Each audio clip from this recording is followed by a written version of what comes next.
So I got fired yesterday. Hi everyone, welcome back to my channel. My name is Heather. I am HN Otkin, and today I'm going to go over 5 popular writing tips and tricks that I actually disagree with. And by the time you're seeing this, I wasn't actually fired yesterday. I was fired on Monday. And it's this whole thing, but I'm not going to go into that in this video. If you want to hear that story, let me know. Maybe I'll make a whole video out of it, or maybe I'll just fleet something or post something to Instagram stories. Regardless, let's get started with 5 popular writing tips that I disagree with. You have to make time to write every single day, otherwise it won't become a habit and you'll never get published. Did you stop and think that maybe some people don't have the time, energy, and motivation to write every single day? And maybe something like that doesn't really fit into their schedule. But really, like, this point I've heard so many times. You have to write every single day. You have to push yourself. You have to. And it's just not a realistic goal for every single person to find time to write every single day. Some of us have full-time jobs or had full-time jobs. And even some of those people who do have full-time jobs or 2 full-time jobs have kids or school or kids and school. And it's ridiculous to tell someone or give advice that you have to write every single day when that's obviously not going to work for everybody. Now, if that works for you, that's great. Like, more power to you. I now have the time to do that. And trust me, yesterday, 24 hours ago, I was wishing I had time to write all day, every day. And now I do. Wish granted. Great. But my point is when you do hear somebody say that you have to write every single day, or you have to set aside time to write every single day, or you have to find the time, make the time to write every single day, don't feel bad if you can't do that. I think their whole point is just to make a habit of it or make a routine of it. And you can still make a routine or a habit of writing without doing it every single day. Every other day, twice a week, whatever you need, whatever your schedule allows for. Obviously, if this is your dream, you want to somehow make the time for it as often as you can, but that may not be every single day. Obviously, other things come first. You have to pay the bills, and writing, let's be honest, unless you're a Stephen King or a J.K. Rowling or an Anne Rice, you're not going to pay the bills with your writing. That's just how it is. A lot of full-time writers have spouses that work full-time, or maybe they did make it big somehow and now they have all the money in the world. I don't know. But my point is that don't feel bad if you can't find time every single day to write. Like, don't give up. You don't have to write every single day to be a writer. That's not the way it works.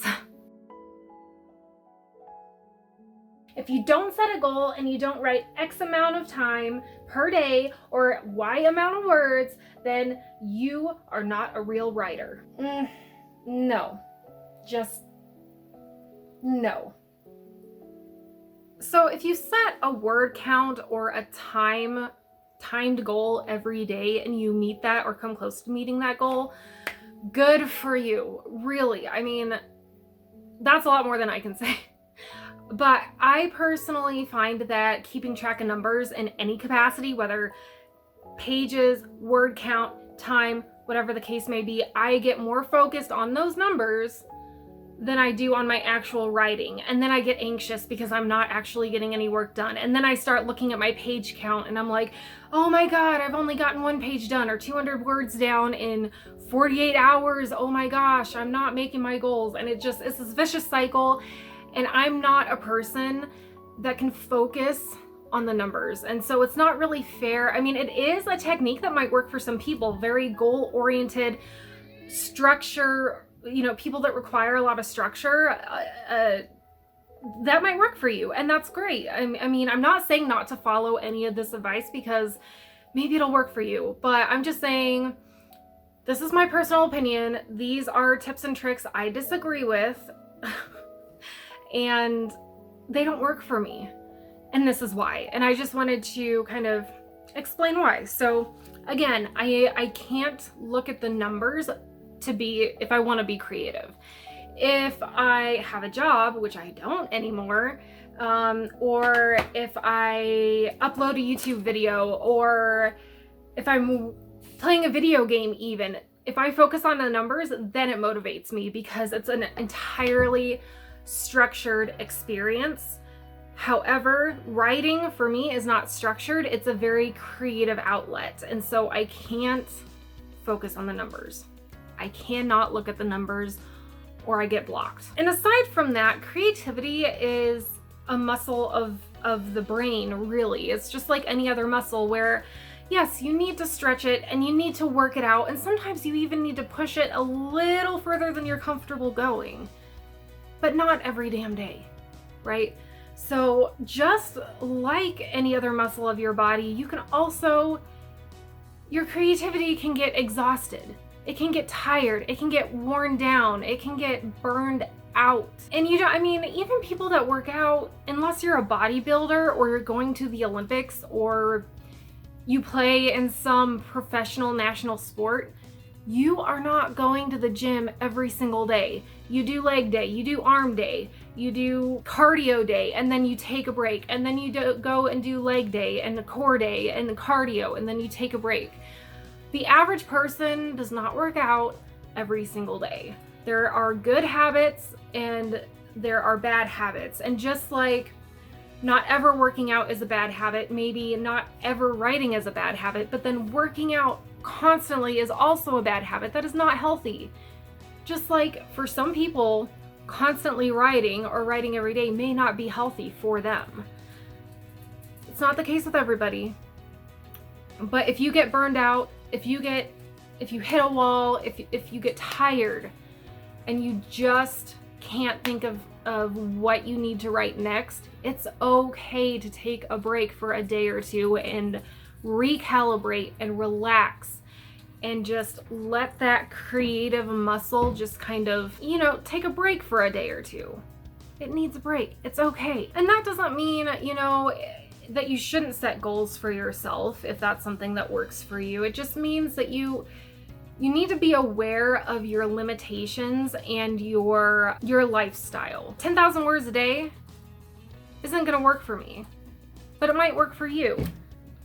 200 words a day, that works plenty good for me. I could probably do 400 words a day, but that may not work for the single mom who's working 2 jobs and has 2 kids. Your goals are not going to be the same as everybody else's. So know your limitations and realize that as your life and your life situation changes, so will your goals. So I may not have a job anymore. I may be able to write 10,000 words every day for 2 weeks, and then suddenly maybe I get picked up by another office, or I go work full-time as a janitor somewhere. That 10,000 word a day goal is no longer. I can't do that anymore. You have to find a genre and stick to it. Okay, calm down. That is false on so many levels. So I actually did some research on this one because I was told by a self-published, self-proclaimed national bestseller author. She did not have the qualifications for bestseller, but she called herself a bestseller, and I don't know how that works. She sold quite a few books on Amazon, but I don't think she was ever a multinational bestseller. Maybe she was. I don't know. She sold like 20 books, which is more than I can say. But she's someone I met online. I still don't even know her real name. I know her pseudonym. I actually looked her up online and her books are no longer for sale. But she is the one that told me that you have to decide what your genre is and stick to it. And if you want to change genres, you then have to go and write those books under a pseudonym. I am out to prove her wrong, and I did some research. And while some agents and publishers don't like when authors switch genres because it's hard to market and this and that and the other and a lot of other excuses, there were plenty of articles that talk about how this isn't necessarily the case, and plenty of authors have, changed genres or switched up their genre over the years. One that I personally know of is Kendar Blake. She wrote the 2-book Anna Dressed in Blood series, which is like a supernatural thriller. I would call it a horror, but it's not really. It's definitely a thriller. And while all her books are young adult, that one is a supernatural thriller. Her 3 Dark Crown series is a dark fantasy. And her... let me just get it. And her Mortal Gods series is kind of a mythological fantasy. So they're kind of all in the same realm. They are definitely all young adult, but they are not all the same exact genre. So I have personally read at least a couple, well, I read both of the Anna Dressed in Blood books. Those are amazing. Check them out if you haven't. They're great. The other ones, I've read a couple in each series. They're pretty good. I enjoyed them. Nothing bad to say. The other ones that were listed on this article, but I don't actually know for a fact, I haven't read very many of their books, is Stephen King. Apparently, while he is a mostly horror writer, which I already knew, he's also apparently delved into the science fiction and fantasy genres, which I had no idea. I guess I could see how some of his books would be science fiction for sure. So while the internet and my mystery internet friend says that this is something you can never do, I'm out to prove those people wrong. I've actually, my 2 novels I'm working on are supposed to be in the same universe. One is a contemporary crime thriller, adult themed, and the other one is a post-apocalyptic supernatural adventure. And while they exist in the same universe, there's like 1 or 2 characters that cross over, while others are descendants of characters from the other book. I don't need to go into detail. You have to show and do absolutely no telling. Always show and never tell. That seems like a bad idea. I know that showing is supposed to be better than telling, but isn't there a good balance between the two? Like, you know, too much of anything is always a bad thing. Well, this is generally a really good rule of thumb. There are always situations where telling is going to be more impactful to your scene and better for it than showing. Nancy Kress published an article in Writer's Digest, and one of her quotes in that article says, "To show or to tell isn't a battle of good versus evil, but the skilled storyteller knows how to play each to their maximum effect."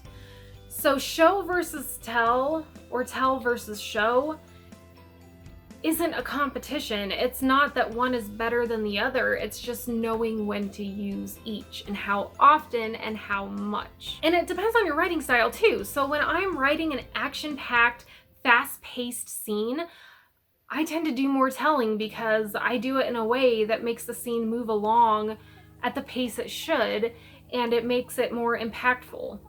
Now, if I were to do some world building and a character enters a new cave for the first time, of course I'm going to do a lot more showing than telling. I'm going to try to avoid an info dump, but situations like that where your character's entering a new room, or you need the audience to know the politics of the region because your main character is going to be held on trial or something. That's something where you want to do a little bit more showing. So when someone tells you show, don't tell, unless it's an editor or an agent, maybe I would listen to them because they might mean a specific section. But if you're taking general advice from someone online, like me, or, you know, a writing group or something like that, if they're telling you to always show and never tell, don't take them too seriously, because there is a good balance between the two, and you need to do what's best for you and your writing style and your story. Stop talking and thinking about writing and just do it. If you never actually put words on the page, you'll never become a writer. Don't think about it, don't talk about it, just do it. Some of us function a little differently, and we need thoughts to ruminate before we write them down. So I've heard this a lot, especially in my writing Facebook groups where we actually talk about writing, I've seen kind of, some people get pretty nasty and tell people who have posted something like asking for help or asking for input or talking about their writer's block. I've seen people kind of get nasty in the comments and say, well, if you did more writing than talking about it, then you wouldn't have this problem. And to me, it astounds me because not everyone can just sit down and write. Some of us have to let it sink in, and we have to really think about things before we get it down on paper or onto a Word document. And I kind of think that's why writers get the reputation for being kind of the broody type, because we are sitting there and thinking about things and situations and scenes and words. And then, talking things through with someone, whether you're talking about characters or character arcs or character development or scenes or action or writer's block, like some of us have to talk through that stuff, and saying things out loud really can kind of get the gears going. And so for somebody to say, well, if you did more writing instead of talking about it, that's just kind of nasty and rude to me, because again, everybody functions a little bit differently. If you need to talk about your writing to someone you trust, or if you need to talk through your writer's block and kind of figure out why you're blocked up, that can be so helpful. Trust me, I have talked with friends about characters and scenes and story arcs, and it helped so much. You have no idea. And then even just stewing about these things, like, there's a saying that goes around that the best ideas come to you either in the shower or in your dreams when you are indisposed and you can't write these things down. And that's so true. Some of my best ideas have come to me either in a really hot shower that I'm enjoying or when I'm sleeping. And I'll either wake up at 3 a.m. with this brilliant idea, which is why I try to keep a notebook and a pen by my bed. I don't always do that. Or in my dreams, and I try, the next day I try to remember as much as I can and get it down. But if somebody tells you, stop talking and thinking about writing and just write, try not to get too down about that, because again, we don't all function the same way. Just because you want to talk about it, just because you want to think about it before you get it down, doesn't mean that you're not making progress. And research is a huge part of that progress as well. And sometimes you have to talk about the research you've done. So just because you're not constantly putting words down on a page doesn't mean you're not still writing. A lot of us do it in our head and kind of test it out and feel it out before we get it down. So those are the 5 tips and tricks, 5 popular tips and tricks that I disagree with in the writing community. And I wanted to announce one more thing before we go. So I got a new box of journals from Amazon, and I'm so excited to have these. So I really, really, really liked this one. I thought it was really cool, especially with the gray background, and the color just pops like crazy. But again, if you want to buy any of these, they are on my Amazon page. I will link that down below. And they are about, there's 200 pages in here, but every 10th page is blank. So I will say 180 lined pages and 20 blank pages. But there's one, there's religious ones as well. This is one of my favorites. I will cling to the old rugged cross and exchange it someday for a crown. I really like that one. This is kind of, I think I've shown this one. It's like a vintage tea notebook. My Colorado flag notebook, which I really like. This one I also like is Write What's in Your Heart. The other ones I got in, I'm actually donating to a first responders gifting group while I finish the crochet blanket I'm working on. If you want to know more about that, go to my crochet channel. I will link that down below. But I made 3 patriotic notebooks. So the spine on this one is blue. It's got a flag on the back. This one is the next line, and the spine is white. And it's got a flag on the back as well. And then this one is the last line, The spine is red, and it's got a flag and the Statue of Liberty on the back. And then just because it is a first responders group, and I do have friends and family that are police officers, I made some thin blue line, there's nothing on the back, but thin blue line notebooks. So there's one with a Glock on it. And the last one is just a badge. Serve and protect. Duty, honor, courage. So there are all kinds of different themed notebooks on the Amazon page. If you're interested in any of those, I haven't made any in a while. I'm gonna try to get back into it now that I don't have a job. But if you're interested in any of those, I make like $3.08 off of each sale. They're only $10.55 plus whatever tax is in your state or country and shipping. So they are available like on the UK Amazon, pretty much almost any country that has Amazon, they're available. So check it out, $10.55 or whatever that equates to in your country. Plenty of different designs. I even have a mandala one that's like on a black background, and the mandala is like really bright colors. It's really pretty. I can't believe I didn't order that one because I want it for myself. But check it out. I will be adding more designs here soon, and that's all I've got for you. Next week we will be talking about Death in the Air by Kate Winkler Dawson. In my last book review video of Zodiac, I did go ahead and read the blurb on the inside of this book, so I'll add it to the beginning of the video review for this as well. That's it, I think. So if you've read this, or if you think you can read this within a week, definitely do that so we can discuss it in the next video. And until next time, guys, happy writing.